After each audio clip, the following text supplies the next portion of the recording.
Okay, this is March 22nd, 2012, the Oral History Project for the Arthur W. Page Center at Penn State.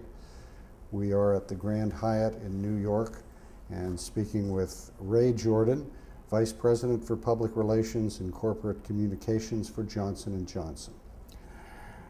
Ray, if students always like to know how successful people got where they are.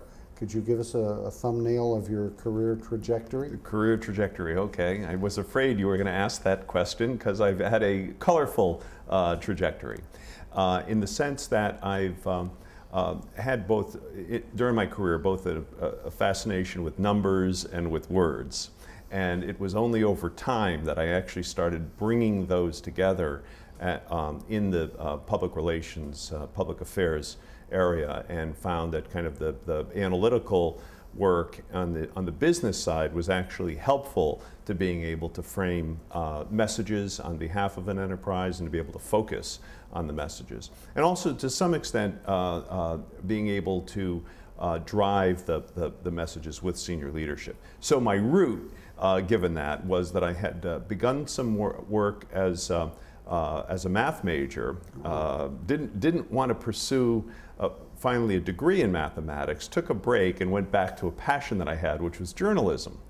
Spent a couple of years as a journalist, finished off my undergraduate degree, and began work back more in the operations side of businesses, where I spent about half a dozen or 8 years in operations work.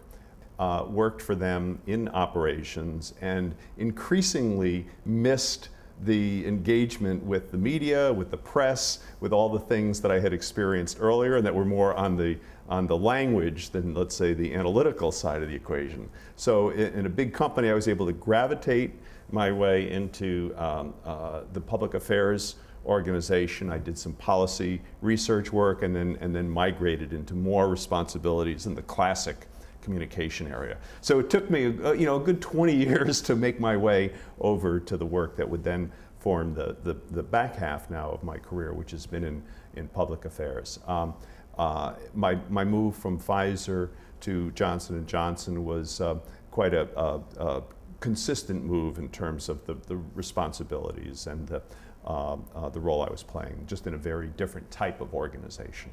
Okay, thank you.